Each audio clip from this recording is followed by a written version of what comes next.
Hello, hello, hello. Welcome to our TED Talk class. Today, the topic of our TED Talk class is unknown answers. Yeah, and we have some source. It's a video on YouTube, I guess, because I haven't watched it yet. But it make our class more interesting because I will ask everything. So let's start. Vasant, please tell us something about this source. Yes, this talk is mainly about two questions, but it starts with some silly questions that we all had in our childhood. Um, in the primitive age, we wondered about all the basic science concepts like Big Bang theory and robotics and so many things. So he started out from that, and finally he reached to the main uh, point of this video. There were two questions he mentioned, that how many universes are there, and why can't we see any evidence about alien lives? That those two questions. He explained those two questions. Okay, so what are these two questions? Let's start from the first one. Wow, teacher Lee, how many questions in our class? Oh, in our chat. Yeah, that was, he began his lecture with just a bunch of random questions. Why am I here? Why is the sky blue? Just a bunch of silly questions that we ask a lot, but we never know the answer. So he just started out listing a bunch of questions that nobody really knows the answer to, and then he focused on the two as a manageable topic scope. So that's just some of the silly questions he asked. Was the Big Bang on purpose? Was it an accident? That kind of stuff. So you don't need to read all that, but those are just some silly questions that he asks as examples of this. Well, now I understand exactly. And I can remember that at some age, my boys, my children, they were like, they were asking me those questions. Father, why road goes to the both directions? Why tree, why tree grow up? And Yeah, yeah, why grass is green? And again and again and again. And right. Yeah. I just could not answer all the questions. Why? Because. Okay. Yeah, but some questions are not so easy, right? Yeah, why road goes to both directions? Right. Can you answer? Why? What? Why a road? Yeah, it goes to the both directions. To the left, to the right. And I don't know how to answer to that because because how our space is is the same. It's called isotropic. It's the same in any direction. Something like this. Yeah, but it's not the answer what children would accept, right? Mhm. Yeah. So is it in human nature to have so many like this quote silly questions? Why we always ask all this? Yeah. Jacques, what do you think? Why we have those questions in our mind? Why we cannot live just be happy without questions? Because we are intelligent beings, and you make that's the problem of being intelligent. Animals only live, they live the present and they do what they need to do, and we like to wander our minds, ask questions or imagining things, create things.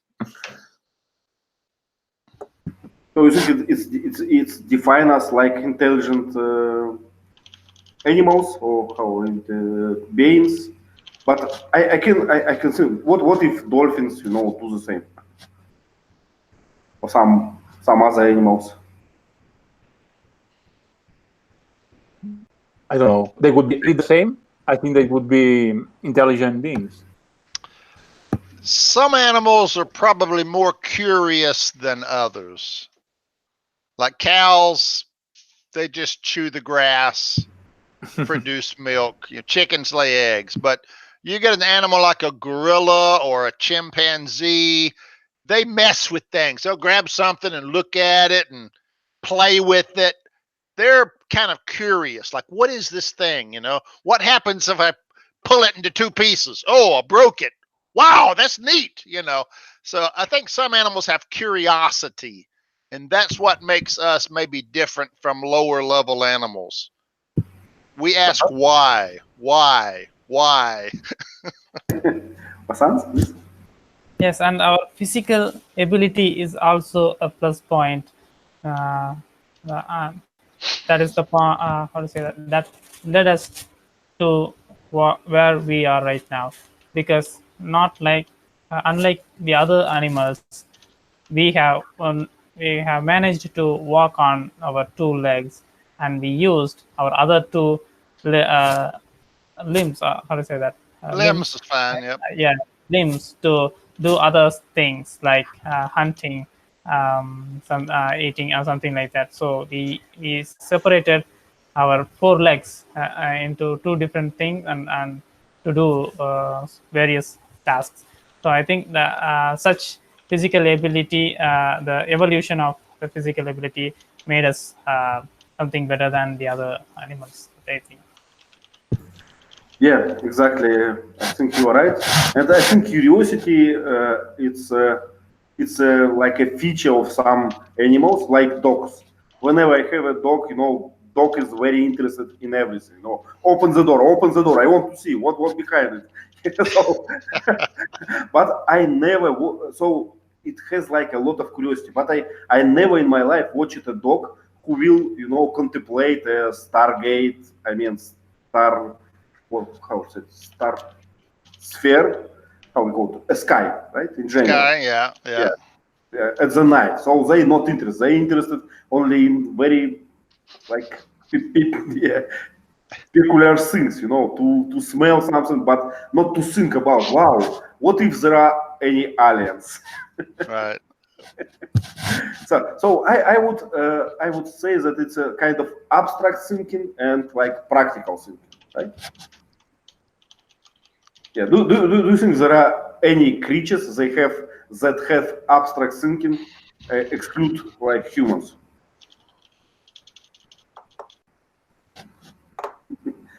Aliens, right?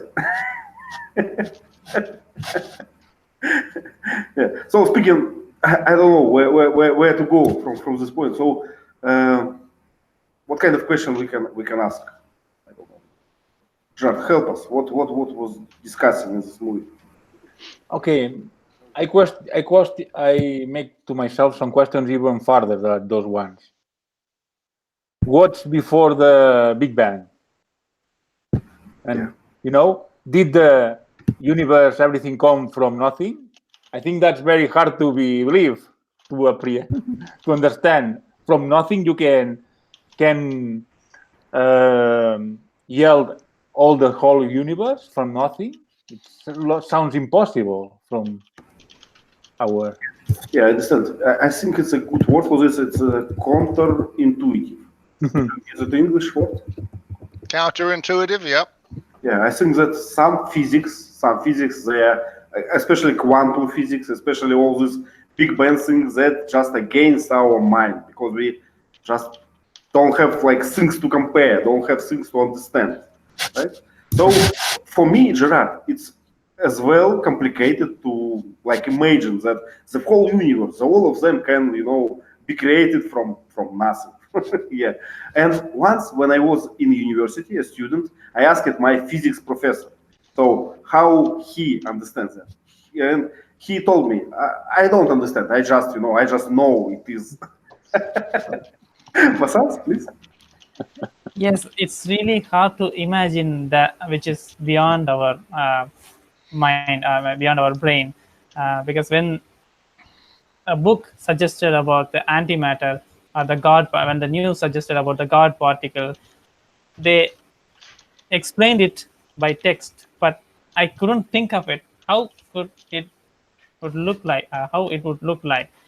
Because I have never imagined about that. I have only seen matters, but no antimatters. So I couldn't think about its shape, its functionality. So that's really hard, which is beyond our brain. Well, it's a very good point, Vasant.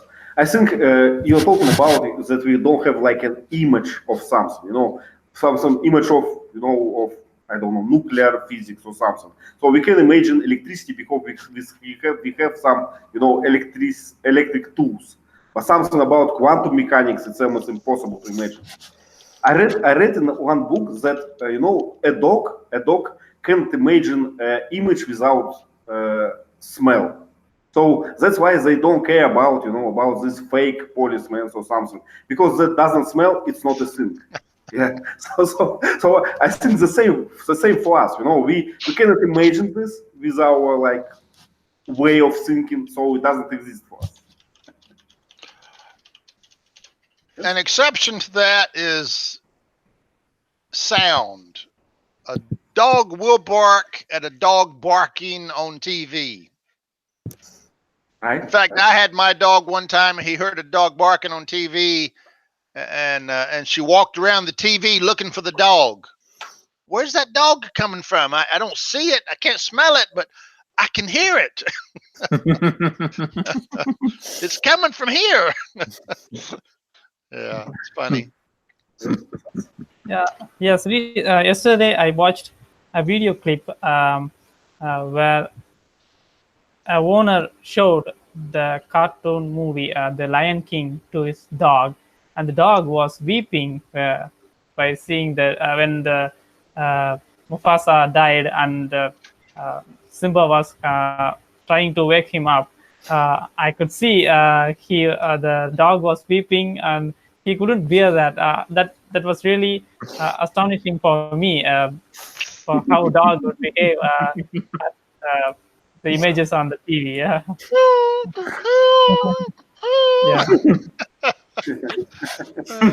Weird. Exactly. So we can say we like a dogs. We like a human beings. We are in prison of all like feelings, ability to imagine, and all those things. So I always think about aliens. When people say why we don't see any aliens, I think we can see them. We just don't notice them. Probably, they exist like in different like levels or Dimensions? I mean, not physics dimensions. I mean, they can be there. Like a bee. The bee don't see the humans because humans just nothing for them. They don't care about them. So I think we can have aliens in our cities, but we just expect them to be green, human-like something, but they in different form. Yeah.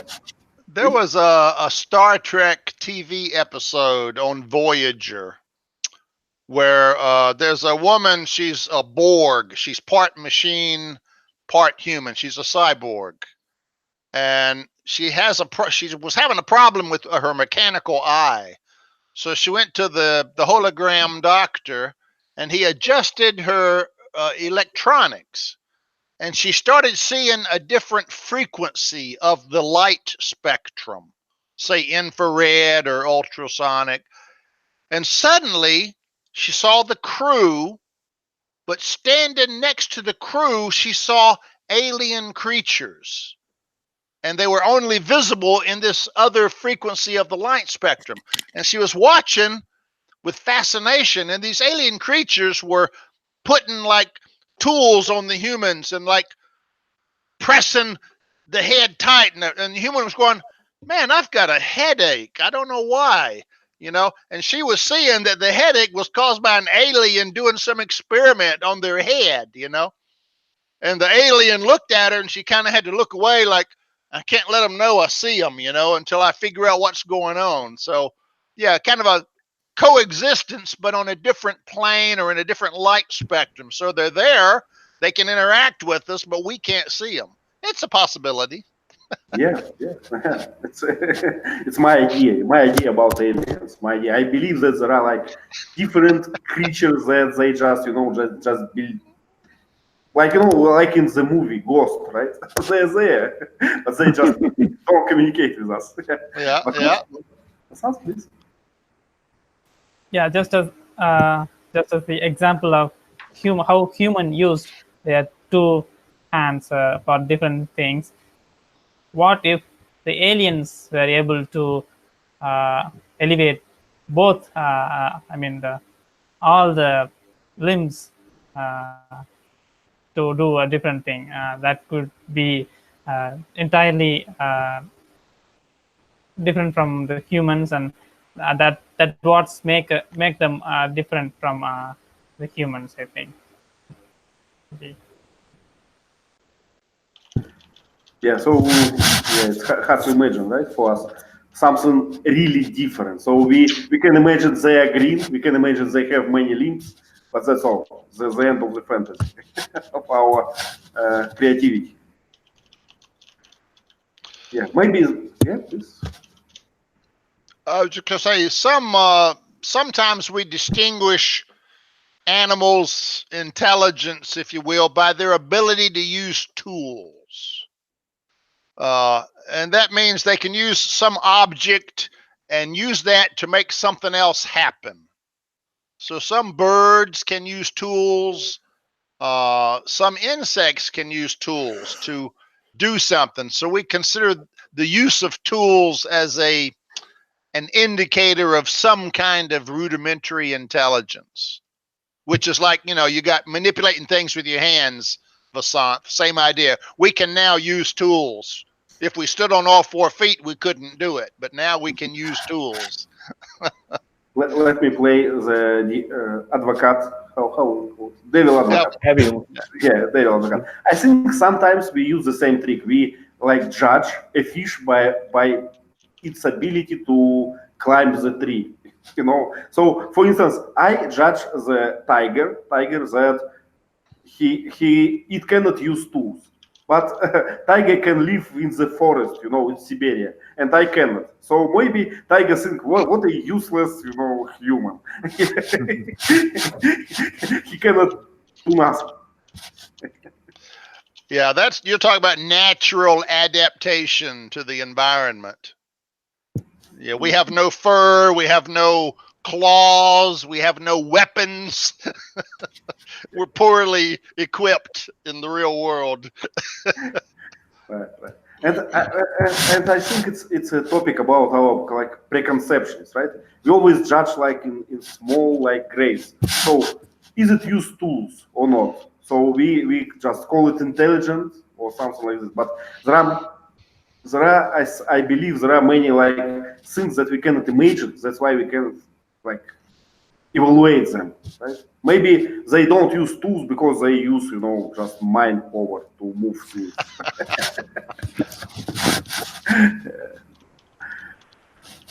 Okay, so mind over matter. Yeah, how we call it? Telekinesis, right? Telekinesis, yep. Telekinesis. I would like to learn by meditation, I guess. Yeah. Okay. So speaking, okay, we spoke a bit about aliens. I don't know what about universe.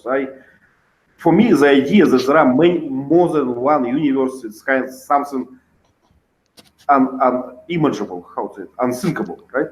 Because for me, it's just unimaginable. Because for me, it's just universe. I can't imagine how the universe can be in multiple multiverse. Multiverse, yeah. Yes, I cannot also think about a single universe, how vast it would be. Whenever I think about the universe, I imagine something spherical, right? I always imagine about some end of the universe. So I cannot think beyond that. I cannot think infinity. That's really. When I was in school and they told me about this, spreading universe without borders, I always try to imagine, some border, some border of universe, some eggshell or something. Well, there's 2 concepts that we can consider. Parallel universes, where all the universes are in the same space, but we're in-dimensional. We're in this space in dimension 1. They're in the same space, but in dimension 2. They're in the same space, but dimension 3. And the dimensions don't interact with each other. The second idea is different space. Are we in an ocean where a universe is one bubble universe? And there's a bubble universe over here, and our bubbles can touch and overlap and maybe cause some kind of a rip or tear in the space-time continuum. For example, our Big Bang, maybe our bubble was empty, no mass, and we hit another universe bubble and it punctured our bubble, and some of its mass squirted into our empty bubble, and that was our Big Bang.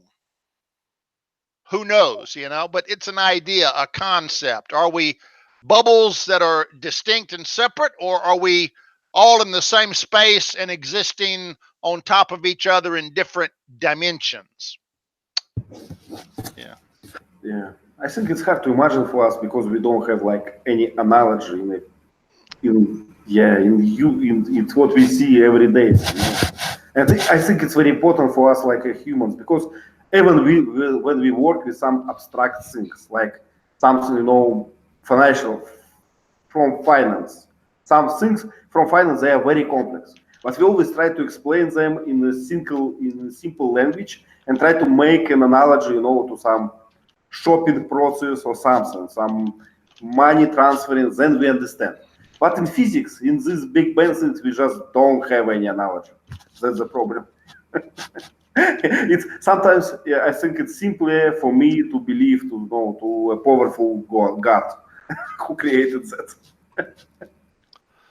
Or if you're familiar with string theory, where everything's made up of vibrations or vibrating elements, it may be that every time I take an action, I hit myself, I don't hit myself. Every action I take causes vibrational ripples of my universe. Yep. And those are the different timelines that are generated by every single action we take. But with 7 billion people all doing these actions, that's an awful lot of timeline universes. Not only people, insects too. Yeah. The butterfly effect. Yeah. This problem to find intelligent life, is it only aimed to our galaxy? Do you know? That's as far as we can go. Yeah, I guess so. Because the other galaxies are very far. I actually saw an internet article one time that showed our galaxy, and then it showed our sun, and then it showed a little circle around our sun, and that was the volume that all of our radio communications had gone out to over our entire existence. So even if we had been sending out signals, it's only expanded to a little tiny area of our entire galaxy. So the volume we've, quote, explored or sent signals to is so tiny that it's really no wonder we haven't found anybody yet, because we can't reach very far. Yeah, that's my thinking. We are what we see happen millions of years. And I think the radio waves don't travel as far as the light, don't they? The velocity. What do you think? Everything goes forever in a vacuum, so the speed's different. Yeah, I don't know what the velocities are of radio waves. Sound doesn't go fast. Sound doesn't exist. We can see lightning and thunder and know that sound's slow. Vasant, please. In some Hindu analogy, some people believe that, which is related to the string theory, that our mind has positive and negative vibration. Whatever we think or whatever we do makes some positive or negative. It reflects the vibration. So that's why in some temples they would not allow you with your shirts. You have to go into the temples shirtless, because that's how you will observe the positive vibration from the temple. because when you are shirtless, all the how to say that the holes in your body, you will receive the positive vibration from the temple. So that's an interesting theory. Yeah. I've never heard that. Okay. Me neither. Me neither. There When are I many- was a child, I went to a tour. It was made by our school. Correspondence. So we went to a temple, and at that time we were not allowed to go into the temple with our shirts. We were asked to remove our shirts. So that's how I learned that fact. Yeah. Well, it's interesting because my impression that religions, they more like try to, to reduce knowledge in your mind. You don't need all these things. You just know the answer. Why is that? Because God decided so. Why is that? Because, Christ decided so. So it's my impression. I'm not a big, expert. It's that, but looks like they always have answer to anything. So I think that's the difference because for a science person, there are like always more questions than answers. Okay. Yeah, it's easy when you're religious. God made it that way. God made it that way. God made it that way. That's just the way it works. God made it that way. Easy answer, no mental stress trying to figure things out. God made it that way. Oh, geez. But not that easy when science finds things they are not that they are told in the Bible or the Quran. Yeah. For instance, the Jews, the Orthodox Jews, they don't like dinosaurs. Yeah. Forbidden creatures because Yeah. they are so Yeah. old. Or 1 million people just died. Why? God wanted them to. It was their time. It was God's will. He's working in mysterious ways. Okay. I believe. I believe. I believe. We call it the I believe button. Yeah, but at that point, we are in kind of dominating position. I mean that science made more exploring that, religion. But just imagine that in 10 years they will find a God. How we will feel. I'm joking, of course. What's that? Yeah, there was a movie about both atheism and religion.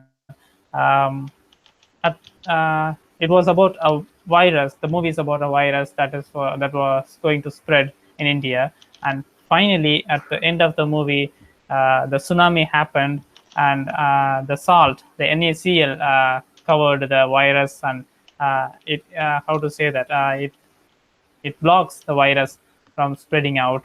But still, there are people died by the tsunami. When the main character asked about it, the religious perspective guy has answered that God made it and they saved everybody else by killing a certain people.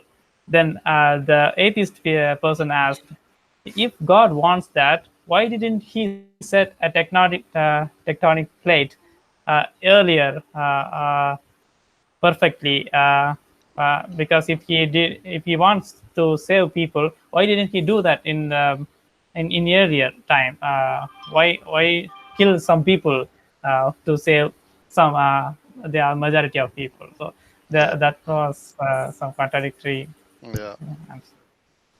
Well, we had a doctor, like how is it, child doctor. How we call these doctors for pediatric? Pediatricians. Pediatrician. We had a famous pediatrician, in Russia, and I like his saying. He say, "In the world where children get cancer, I don't believe in God." So, yeah, and I like share this point of view. They don't have sins, right? So you cannot explain that with religious point of view. So you cannot imagine that there is a mean and evil God or something. It's interesting, but in the old days of America, we taught God as being mean and he would punish you if you did something bad. And that kind of changed over time. And now God is loving and kind and would never punish you in any way. So, so God's been kind of liberalized over the years, and he's now permissive, and he's a kind, loving God, and not a punish you and burn you in hell God. Okay. Yeah, I see your point. And Gerard, you had some kind of religion education in the past, right? Yes, Catholic. Catholic. And was your God like a strict one? Yes, of course. Otherwise, when we, when we die, we go to hell. You need to behave. We need to behave, to follow the rules that the Catholic Church made up. Yeah, but I mean, it's normal that God, like it's normal. I mean, it's usual that God can like punish you after death. But what about during the life? Because in Orthodox culture, it's something normal that God punish you, there on the earth. I don't think so. Some people are lucky to do bad things and they go well, and some good people, are disgraced.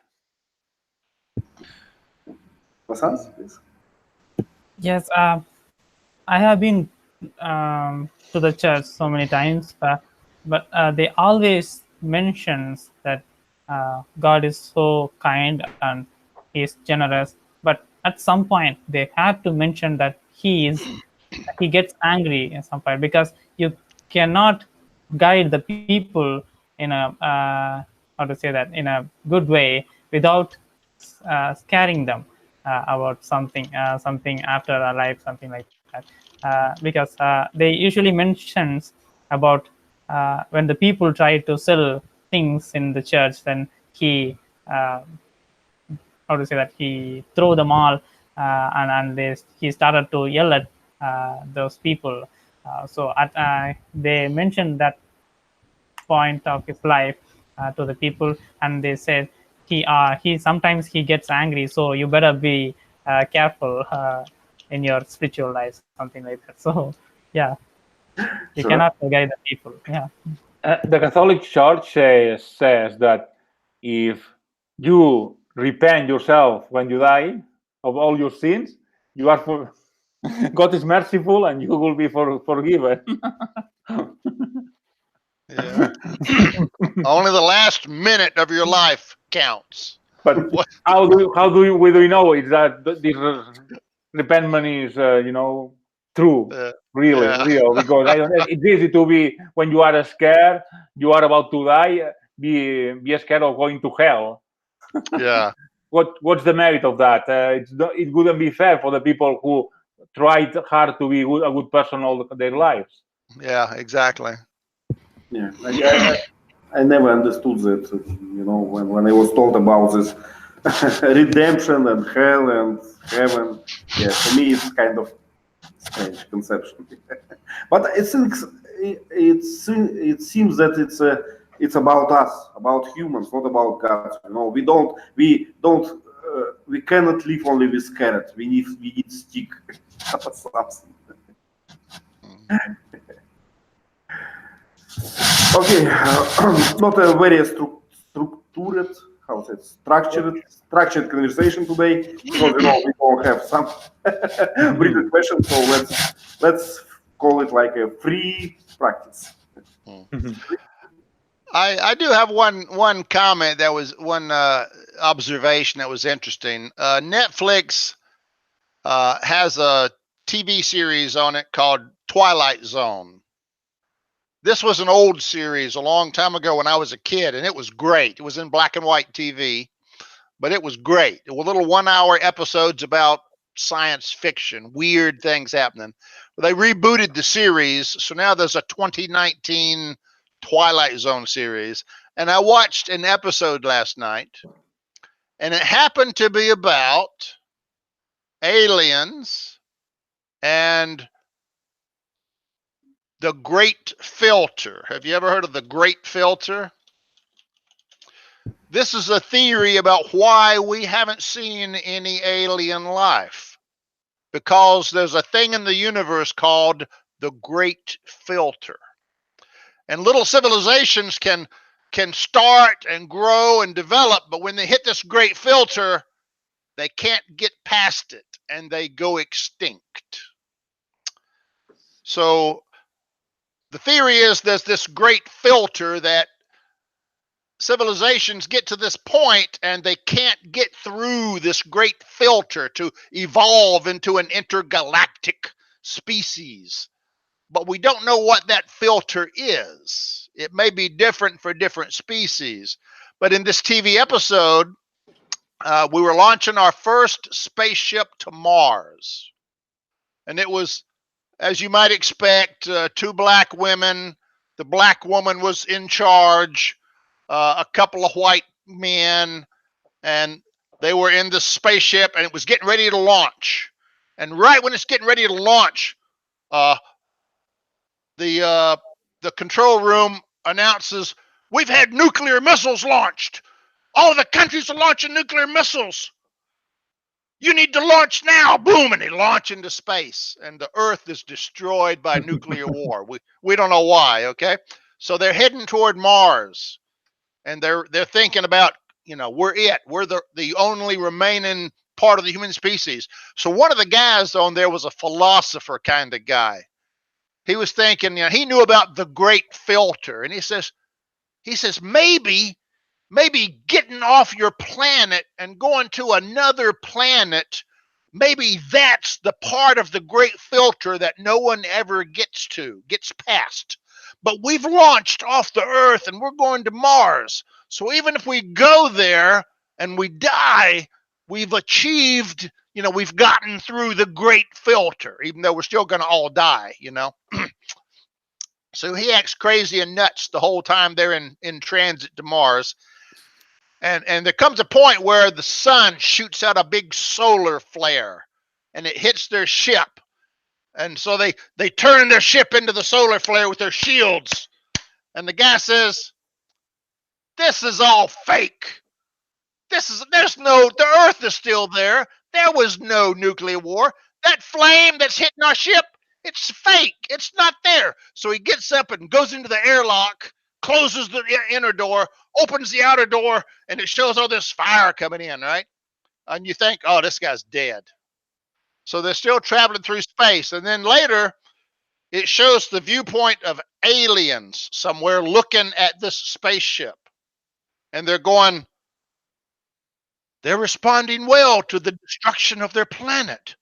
And this man, somehow he knew we were watching them. And they performed well. I think they made it through the great filter.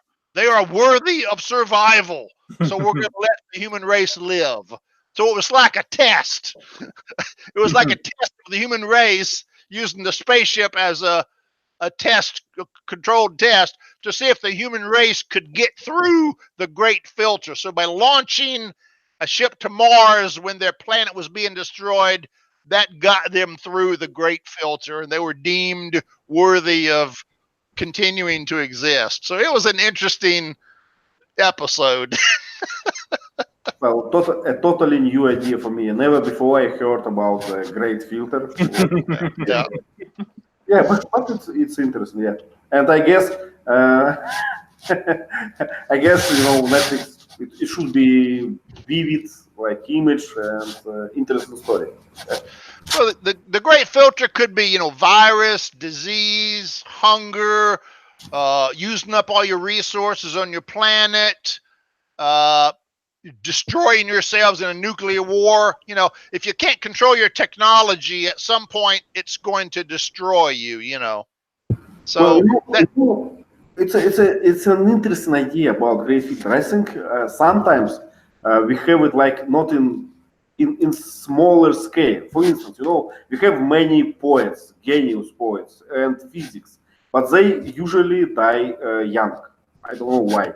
So, yeah, so it looks like a filter for me. There is a genius who can provide, many goods, but and the same about empires. You know, empires rise and fail, right? So Roman Empire, Greek Empire, they just have some filter, it seems. Yeah, empires have their own great filter. They get to a certain point, and then if they can't overcome some limitation, they collapse. Yeah. Yeah, and the same like applies. I think it seems like the same applies to to one human. So when someone is too good, probably something happens. Yeah. Okay. Okay, so thank you all for coming. It was a nice practice of English. Thank you very much. Not very structured this time. I will try better next time. Sorry, no time at all. So, but it was nice to speak with you. Thank you very much. Bye bye. Bye bye. Bye. Okay. Bye, everyone.